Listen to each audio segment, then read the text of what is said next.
Teaching is a calling, and that is why more women are often called to the profession due to their nurturing and caregiving nature.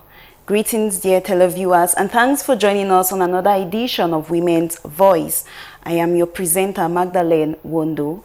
On today's edition of our program, we are going to be talking on a very serious topic, going through the minds of parents and teachers at this time of starting the school term, how to manage their daily lives, their daily struggles, and how to manage the educational life of their children, their pupils and students. And that is why I've brought together this beautiful set of panelists to come and explore on the ways of which they'll be managing their school and work and home throughout the term, given that the term is short and has a very charged curriculum and everything being equal. So today we have on set 4 panelists who are parents and teachers, and they're going to be drilling us on how they intend to manage the term and also educate parents out there who find it difficult to manage the term throughout the school year. So today with me we have Mr. Luma Johnson, who is a teacher and a parent. Good evening, sir, and thanks for joining us. Good evening, Madam Magdalene.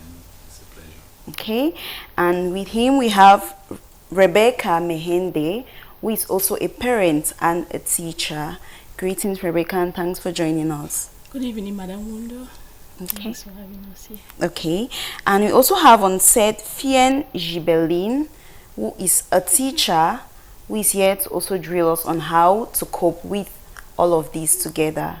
Thanks for joining us. Good evening, ma'am, and thank you for having me on set. Okay, we also have Abangma Anastasia, who is a special needs teacher. We are trying to do an inclusive program to get the views of all the teachers and the parents and how they intend to manage the school year. Good evening, Anastasia, and thanks for joining us. Good evening, Madam Wondo. It's a pleasure being here. Okay, so dear viewers, join us as we explore on how these teachers and parents intend to manage the school year. After the break, we're just going to be beginning with our program and talking to the parents and the teachers on how to go about the school year.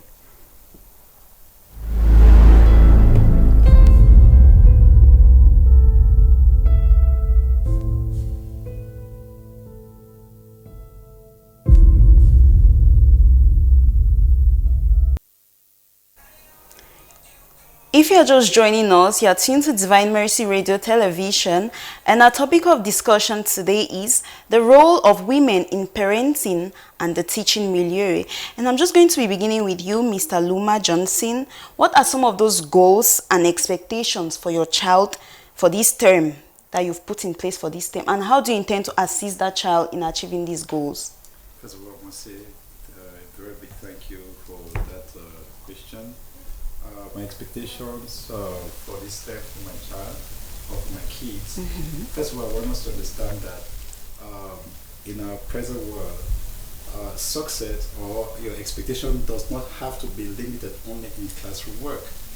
This child or my children, my expectation right now is that my child should be able to upgrade, develop more in skills acquisition, which I think is actually useful in our present world today. Okay.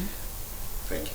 Okay, thank you very much. And I'll just move over to Ms. Abangma Anastasia. What are some of these teaching goals? We know you teach at a special needs school, yes, and we know these children are very fragile, and we have to put in a lot of effort, and we have to put in a lot of love to take care of these children. It's not very easy for them from their homes coming to school. So what are some of those goals and objectives you've put in place for this term, and how do you intend to achieve them? Okay, thank you very much for that question. Talking about the goals and objectives for our learners with special needs. First of all, since we have learners with different disabilities, so we don't have a particular goal set for all learners. We have different goals for each learner. So we work according to the individual goals for each learner. So for a learner, it might be achieving the possibility of being able to use the toilet. It might be just saying good morning. It might be just writing and the rest. So each learner in my department has a certain goal or goals that each person has to achieve. So it cuts across every learner and we work with them individually. So I cannot really tell you that we have just a goal for all the learners, but we have different goals for each learner. So how do you intend to achieve these goals? Okay, so firstly we come as a team. I'm not alone. We come as a team. We come up with our lessons for the term, not for the term, for the month, because we work with them monthly. We come up with the lessons for the month, and after that we see how to go about it. We come up with our strategies. If a strategy works best for a teacher and the learner, the teacher goes with that strategy. But whatever be the case, we collaborate in order to make sure that the strategy works out perfectly. If it doesn't, we contact other teachers in collaboration with the general education teachers in their classrooms. So we come up with strategies. It depends on the learner in question. Yes, so I cannot tell you a particular strategy because we have different disability types, like I talked about. Yes, so we come up as a team. The main achievement that we'll have at the end of the day is if we work as a team. Collaboration with the special needs teachers, the regular teachers, they collaborate together to make sure that whatever we've set for that learner as a goal or an objective is achieved at the end of that month. And if it is not, we have to push it to the next month so that we make sure that that learner can achieve that. Okay, thank you very much, Miss Abagma. And I'll come to you, Madam Mehende. I just want to find out, how many kids do you have? Thank you, Madam Windo. Once more, I have 4 kids. Okay, so we always have this tendency of always assuming that it's very difficult to balance work and family. So what are the strategies you have put in place to balance work and family as a whole? Well, thank you very much, Madam. For me as a parent, it's very easy. You know, during this second term, we have more of youth activities which are coming up.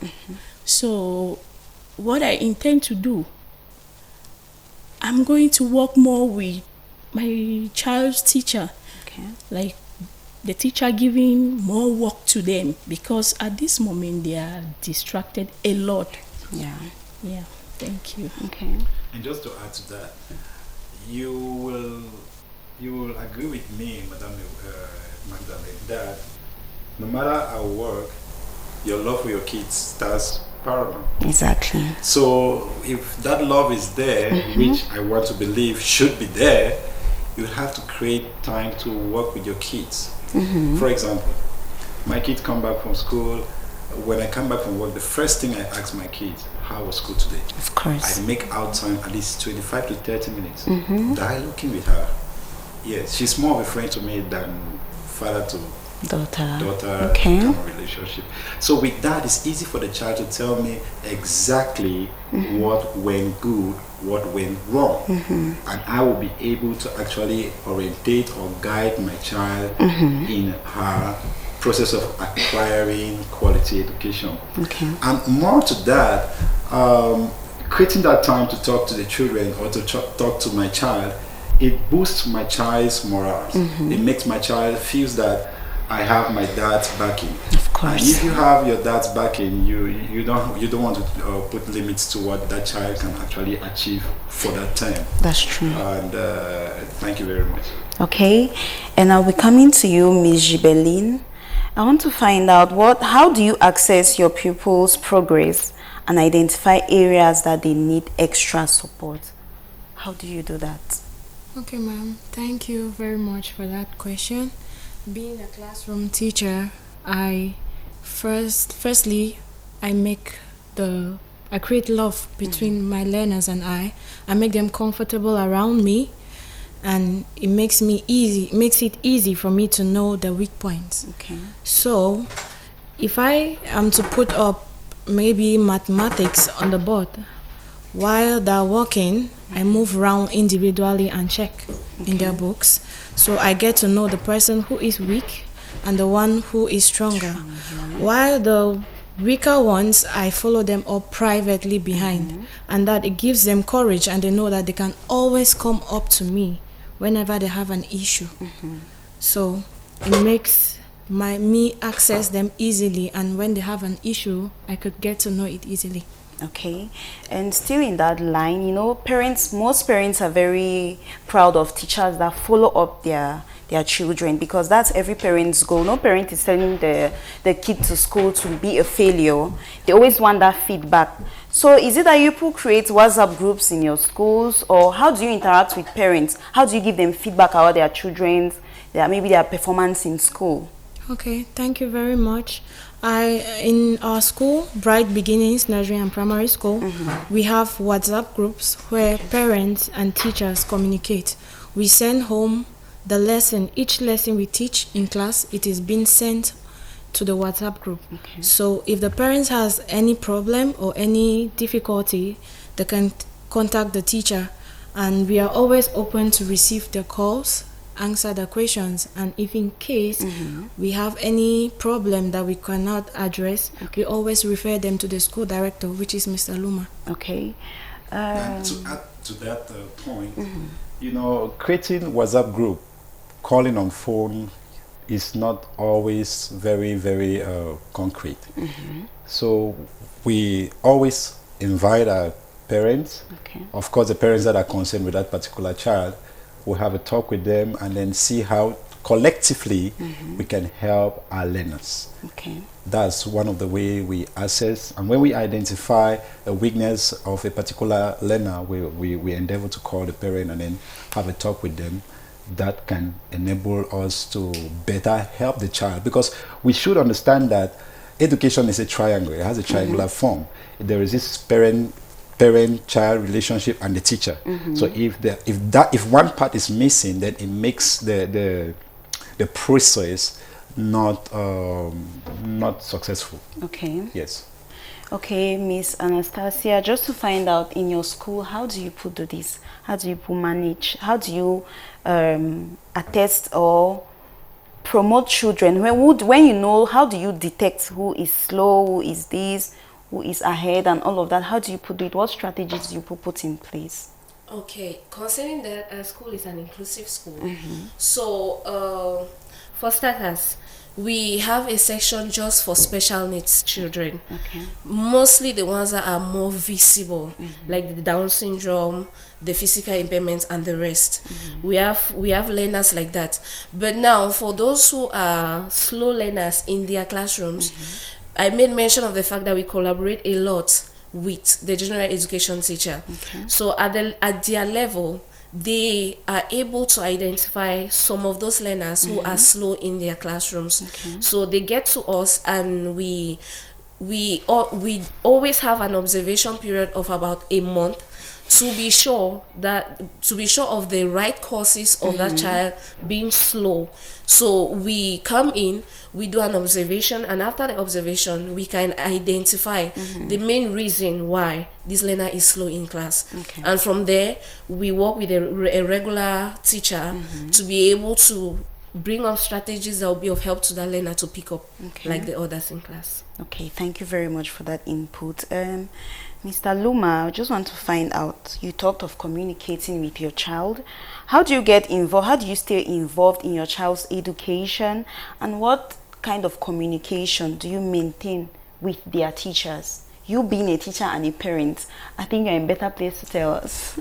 Yeah, I must agree with you, Madam Magdalene, that being a parent and a teacher at the same time and staying involved with your child's education and having that communication flowing, the reality truth is that it's not always that easy. But you know, when you talk about your child, you should be able to know that is your future. Of course. So there are certain things you want to put behind, there are certain things you want to put ahead, so you can actually have that future you want for your child. Yeah. So first of all, create that friendly environment with my child. Make my child know that there is nothing Dad would not want to hear. Dad wants to hear everything. Of course. And your dad will not, shout at you or rebuke you or make you feel frustrated because of what you told him or what you're telling him. Yes. So I stay in that level of communication with my child, and because of that friendly atmosphere, she virtually tells me everything. And trust me, when your child tells you everything, it's a little bit more easier to help the child out of difficult times. And it has to start from that elementary level. Exactly. Yeah. So, Ms. Meende, do you have another view of how you relate to your child in terms of communication and how you stay involved in their education? Well, yes. Communicating with my child's teacher all the time, I think, is very important. Yeah, it's very, very important. So I keep talking to the teacher on daily basis. Okay, so looking at the point where, you being a teacher, Ms. Gibelline, and looking at the point where your child, morally, the child is not upright, how do you approach the parents in such a case? Do you just go out and just burst out on the parents about the child, or there is a strategy you use to actually talk to these parents about their child's behavior? Okay, thank you very much for that question. Well, we will normally invite the parents in school, and with the way we do things in Bright Beginnings, parents are very friendly. We welcome them. So with that love, and with the parents I know, like this particular child, this is how the parent is. I will know how to approach that child, that parent, with, ma'am, please, I noticed something. I think this will be the right way. Or how do you see it? Do you have any idea about this? If the parent does, then I think I will give my own ideas on how to handle that situation. Okay, thank you very much. Mr. Luma, do you have something to add? Yeah, I want to say that the truth is that sometimes when it has to do with your child, you want to be very serious. Of course. As a parent, when I realize something is not going well with my child, the truth is the first feeling, that appealing feeling will be that anger. Yeah, that's right. Yes, you don't want to send your child to school and the child comes back sustaining an injury. Well, like, where was the teacher? Exactly. You know, but in every situation, we always have to find a way to agree some way. And I think that the approach to every situation really matters. It does. It really matters. I'm talking on the aspect of being a parent. And I want to call on my dear parents who are out there to let you know that if you send your child to school, you are giving that confidence to the teachers. You are giving that trust to your teachers. And the teachers have that commitment, that love, that devotion to see to it that your child doesn't just attain the educational objective, but there is also a kind of strong bond between the learner and the teacher. Now, talking on the aspect of the teacher, if a parent comes to you bursting out, venting on you, you should understand the frustration of the parent. Of course. It is her child that is involved.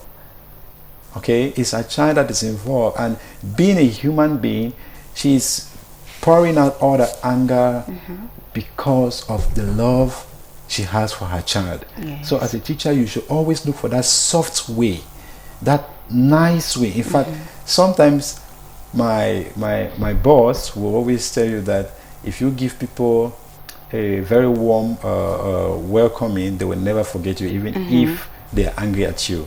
And you should always remember that being a teacher is not just about the profession that is in front of you. It's a call. It's a call to humanity. So you have to be nice to parents, even if you have a headache. Of course. Thank you. Okay, looking at the way some parents often feel like teachers are second parents to their children. When they send their children to school, maybe to a particular class, they entrust that child totally to you. It means you should be able to manage the child psychologically, emotionally, and academically. That means you should relate more with that child. So, coming to you, Miss Anastasia, looking at your school milieu, the special needs, what are some of the support systems you've put in place to actually understand these children or to help these children going through struggles, maybe academically and emotionally? Okay, relating to that, firstly, we work a lot with the parents because special needs, it's a whole body of collaboration with the parents, the teachers, and whoever is around that child, because our children learn a lot from every single person around him. So firstly, what we do is we have parent teacher conferences that we carry out once every term. That's a way of discussing more about a particular learner. Now that helps us to get the feedback from the house. What struggles do you have at home with the child? What difficulties, and whichever improvement that you've noticed in the house, you let us know. So from there we know how to balance it up in school. And we as the teachers as well, we give our feedback to the parents. So it helps the parents now to say, okay, my child is at this level, so I can pick up from there. That makes us to be able to work in a manner in which if a child is lacking somewhere, there's a balance in school and there's a balance at home. We do that all the time, and we communicate a lot with the parents at every given point in time. If you doubt whatever we are doing with your child, you always have to get to us for that. So we put that in play, and also we as much get help from our team. We also have a team out there who they come together to give us more strategies, because with what we have, we are a bit limited. Because our knowledge about special needs is not as broad as the team that we have. So they come up with ideas and ways in which we can help those learners. So with that, it actually helps us a lot. And we involve the parents in that. It's a whole school. We are going to school while teaching. Of course. Yes. So we go to school and we learn more skills. Then we involve the parents as well. For those parents that have the time to do so, we involve them. With the little we gather, we still go back again to the field. And that's why we always advise parents, do a lot of research. Do a lot. You cannot be working with a special needs child without researching. That's right. When you research, it helps you to broaden your mind on how to go about helping your learner or your child. Yes. And also for the teachers as well, you have to do a lot of research. You cannot imagine when it comes to special needs. You don't imagine, you don't assume. There's no formula. Yes, there's no formula for that. So you have to research and research and research. Yeah. Yeah, just to add to what Madam Anastasia was saying, the truth is the world is becoming more and more oriented with skills. In some countries right now, they don't ask you what paper do you have. They ask you what can you do. Of course. All right. So with special needs kids, in Bright Beginnings we have a couple of them. So our strategy is not just the board, writing, paper, pen, all of that, but it is also to try to identify a gift, a talent that these children or this particular child have, and how we can nurture it. And we actually in the process of identifying these needs, we help in nursing it. We have relations with people of good wishes, and if your child is actually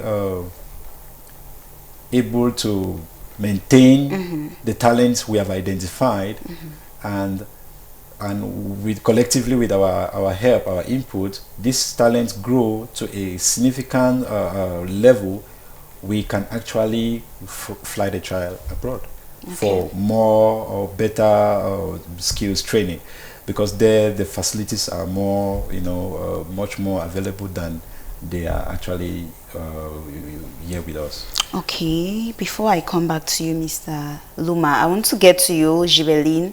And you know, most often, I personally, growing up as a child, there are days that you get up and you have this temperament, you have this anger in you. I don't know if I should say frustration. Some days you take it from the house. Maybe your parents has angered you, and then you get up from home. You have to go to school. You still have to go and meet your teacher. That days that children come to school and they're not willing to learn.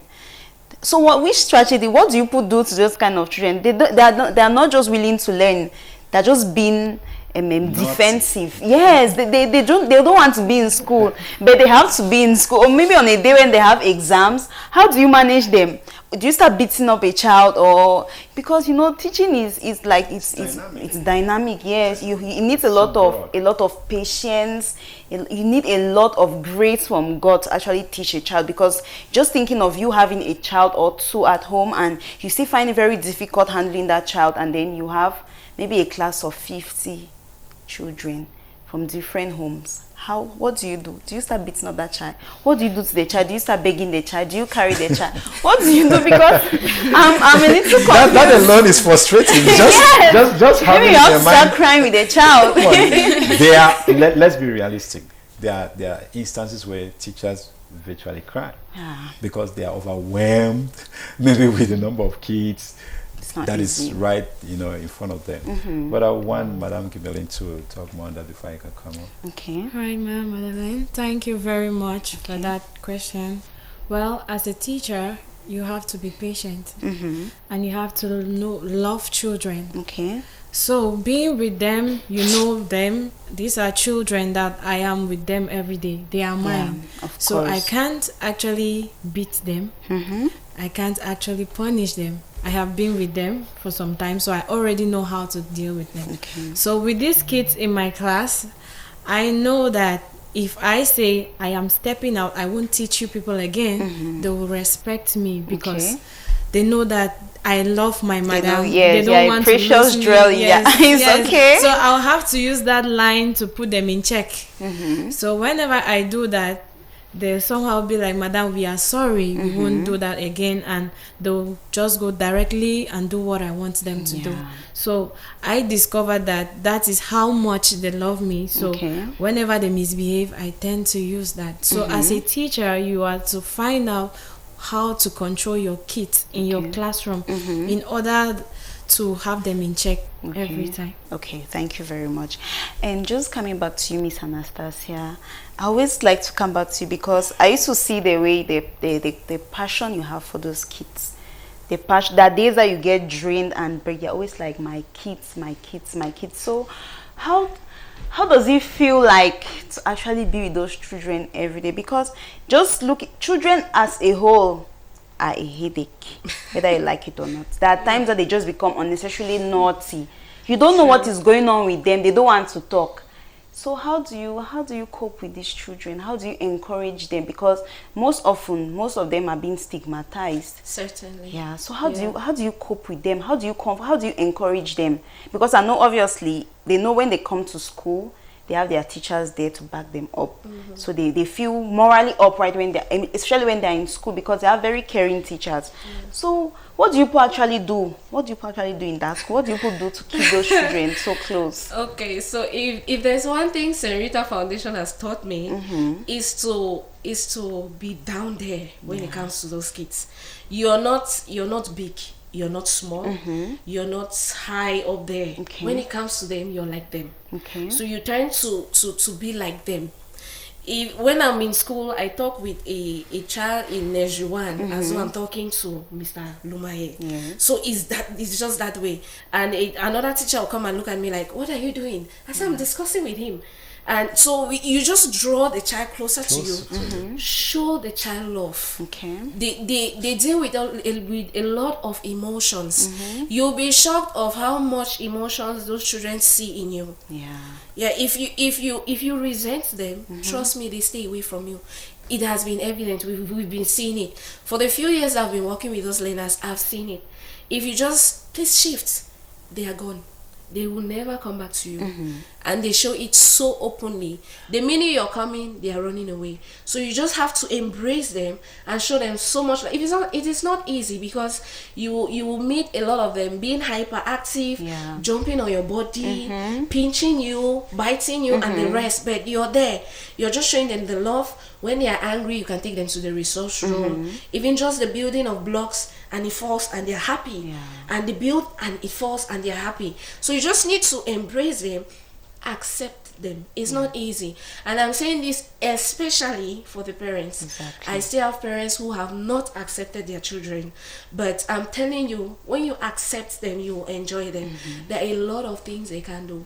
We have the vocational training section. They do marking, and they mark Bamenda dresses. We all wear them. They mark them so beautifully. They do their beads work, and they are happy. When you just, even just a clap, that wow, you've done it. Exactly. They are happy. So just encourage them. It is not easy, but you just have to encourage them. And we have the older ones. You advise, you counsel them, and the rest. We had a situation where the child was on the period and she didn't know how to handle it. We talked with her. We just pampered her a little, explained everything to her. She was so happy. So it's all about acceptance. Accept these children, and they will show you what they can do that you did not even know that they could do that. So just accept them. Okay, and just to add to what Miss Anastasia said, I feel like these parents should actually come to terms with the fact that these children, they are human beings. They don't want to be born like that. And they are very sensitive. I think I knew one girl. She was very radical. When you reproach her, she gets very radical, because she felt like everybody did not want to be her friend. But when you get close to her, you know that she's a very kind, she's a very sweet person. She's very loving. Even though she has her temperament, that's what we are supposed to be accepting with those kind of children. So I just feel like parents or guidance or whoever sees a special needs child, you should really be soft and kind to them. They are also human beings, and they will also like to be friends with every other person. And just to go to Mr. Luma, you being a teacher, I want you to give, or being a parent, what advice will you give to mothers out there on how to manage the school, or should I say the school term or the school year, the rest of the school year? So we're just starting a new term, the rest of the school year successfully. What are those tips? Or you manage your children, so you see the children often, and you being in the house with your wife, with your kids. What do you advise women, mothers, to do for a successful school year for their children? Thank you very much, Madam Magdalene. First, I want to say that there is literally no new thing. All right, there's literally no new thing. But the challenge us parents we often have, or parents may often have, is consistency. We have begun the second term year, 2025. Yes. For you to manage, your child or children to sail through this process, we have to be consistent.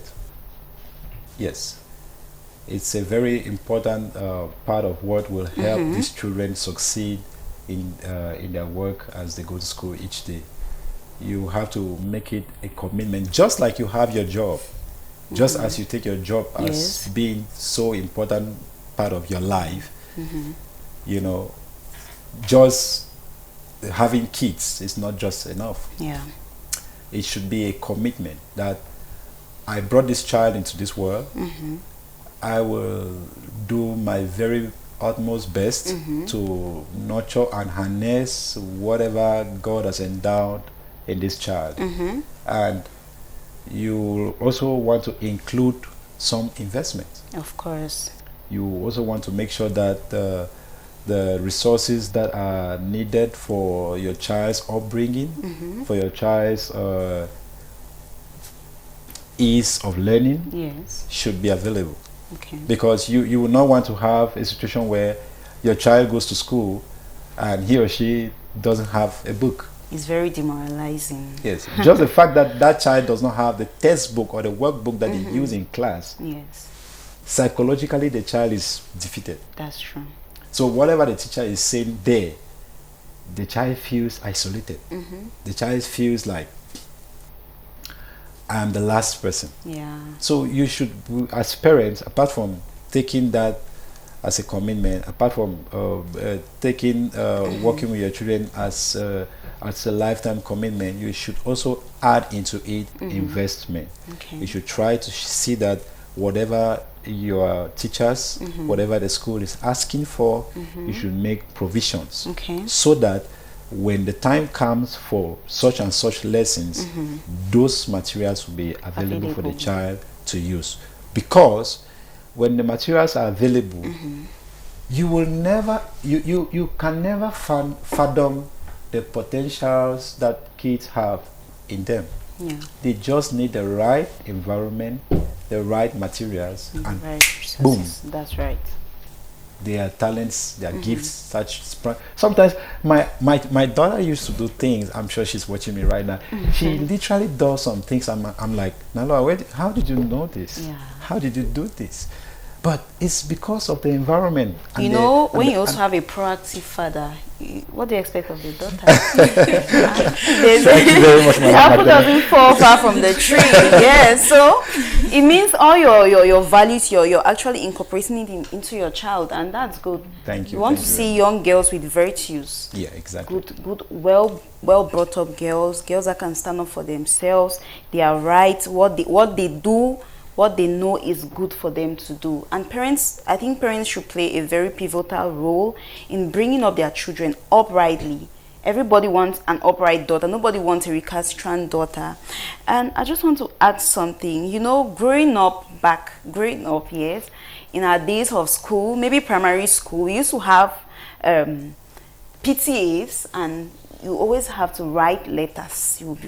Teachers were suffering. They'll write like those letters, like 50 of them or 200 for the whole school, and they're distributing. And you have to take it to your parents. Most often, children that thing even gets missing before they get home. Their parents are not even aware of what was said in school, what information. So what role is technology playing in supporting teaching, parenting? How has technology supported the whole process of teaching and parenting? How has it? Because back then, I could never imagine there would be a WhatsApp group where parents, you just communicate with your teachers. If there's an information on the school, they just send it to their forum, and everybody is already up to date and everything. So, what role do you think technology is playing in our day-to-day lives as parents and teachers? Thank you very much, Madam Magdalene. I want to say that back then, just like you said, Yes. teachers, parents will have to write. We normally have what we call post service. Okay. You go and write a letter and you put it. And people say the white man or the white man came and did this and did that. But I must tell us that one of the things that the white man has done, Yeah. that we should be grateful, is this thing: technology. The world is becoming a global village because of technology. It's very easy because right now in our school we are 80% technology, practical. And I think in 20%. most schools. Yes, that should be the normal right now. Yes. So it's easy. You just have to write whatever message you want to write through a computer, and if the parents have their mails, you just send it to their mail. And those who do not have emails, or you can get to them via WhatsApp. You can get to them. Sometimes parents have to see, maybe because of distance. For example, I was teaching a child who is based in UK. Okay. So literally, I have to call the child, and then we share screen. That couldn't have been possible 30 years ago. Of course. But thanks to technology, we can now actually see what was seemingly impossible before now becoming so easy. Yeah, a lot of people are doing online teaching. Yeah. Yes, and it's very lucrative. So Very, very. I think I hope you're not thinking what I'm thinking. I think you actually having the best at the moment, because you go to Very school, you true. teach, you get back home, you still have online classes, and it's lucrative. But Yeah, that is a gift technology has given to Yeah. teachers. Modern days teachers, if you are a teacher in our present day and you have no clue of about technology, you are really doing something that is not good. Yes. So you need to update yourself. Technology is helping a lot because Yeah. in my school, PBNPS, we have projectors. We don't only rely on the computers. We have projectors. We project our lessons. We when we talk about PowerPoint, but that's for people who know what technology Yeah. is. So it's very easy for us to do our teaching and learning process using technology. It has made teaching so easy. Yeah. Even for research. For research, there are certain topics that you could just, because of technology, with the blink of an eye, you can get it. Okay. There are some textbooks which are not very common. My colleagues here can attest to that. Okay. But thanks to technology, you can go there and you Google search it, you find the answers there, and it becomes easy. Do you know how it feels if you want to teach something and you can't get a hold of that thing? It's so frustrating. I mean, you feel like the whole world is on your head. And because you have to teach, You have it's to. nobody's business. That's the curriculum. You must teach. Yes. You So how have do you manage it? You are expected to Yeah. come tomorrow 7:30 With a.m. knowledge to outpour on the children. They don't care. They don't I even don't know. care how you get it. Yes. You have to. And some children will come and they're still giving you headache. They don't Yes. want to learn. They're distracting. You know, some teachers are very focused. Once a child is fidgeting, they get very distracted, and knowledge will just fly Yeah, away. it happens. It happens a lot. That's why when kids get angry, normally we always use our tongue to count our teeth. Okay. Then after doing that, you're calm. You're calm, and you're like your mind is calm. You're Yeah. relaxed, so you can easily get back to what you were doing. Yes. After talking to them, and you're like, oh God, this child. After counting your, or you just step outside. Yes. Take a breath, deep breath, inhale and exhale, then you're back to class with a smiling face, because whenever they put up a funny face in front of Yes. those kids, boom, Scares them away. scares them off. And it derails the whole teaching and learning process. Okay, so I just want us to maybe have some advice to parents, especially everybody's going to have a turn to give a word of advice to parents on how to support their kids. You know, we assume some kids, not all children have the same should I say reasoning faculty. Correct. Yeah, so some children are ahead of others. Yes, And you know, most of those children that fail in school, their parents tend to look down on them. They demoralize those children. So what word of advice, Miss Anastasia, are you giving to those parents out there on how to actually support their kids through school, despite the difficulties they're facing in studying? There's some children that will spend 3 years in a class, and parents are just focused on, I'm paying your fees, I'm doing a lot, I'm stressing, but they don't really know what that child actually needs. Yeah, maybe that child needs an extra support, or maybe that child's IQ is not as high and the child needs serious follow-up. But most parents are hardly available to follow up their children. You know, when they go to the camera, they sleep. The child gets up and you don't even know what is going on with your child. So what is that word of advice you are giving to parents out there on how to actually support their children through school? Okay, Madam Wando, thank you very much for that. Firstly, I will call on all the parents to know their children. That's the first most important thing. Know your child. Yeah. Don't compare your child with another child. Exactly. Yeah, like you just said, each child has his or her own level of IQ. So you cannot take your child and compare with another child. Know your child, know your child's abilities. Because from there you'll be able to know where to step in and where to have your limits. Because children, most parents can testify to the fact that children are scared of them. Of course. Yes, most. and some children they have actually seen their parents like, okay, I can just play with you. Yes. I'm tired. I don't want to read. Yeah. Because they know that their parents always give them that liberty to just feel free and the rest. Know your child. Know when your child can learn. Because there are times when your child is tired, but you want that child to learn at that time. That's the wrong time to teach your child. course. Work with your child's teacher a lot. Communicate with your child's teacher.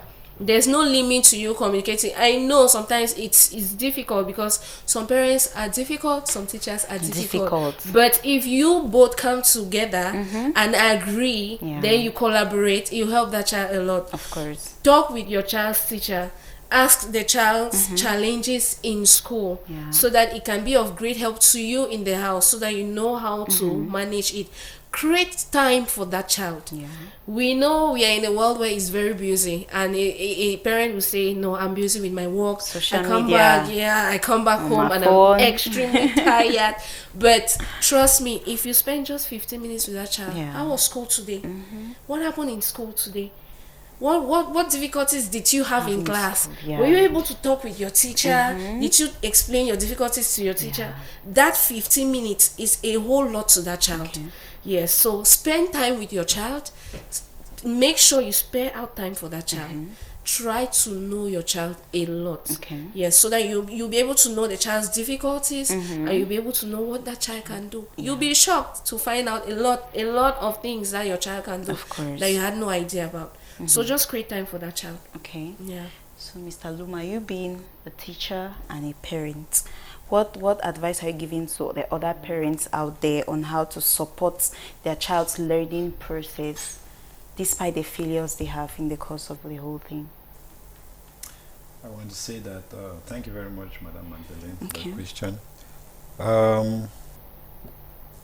First things first, we have to identify what this child likes or loves doing best, and nurture it. Because when the child, let me give you a practical example. I have a friend right now. He has a child. He had a child like somebody wanted to offer some assistance to, and this child said, "Daddy, I don't want to go to school." That is the abnormal. Because if a girl child tells you that I don't want to go to school, you already start thinking. Of course. They ask her, what do you want to do? She said she wants to do hairdressing. And it was almost like a quarrel.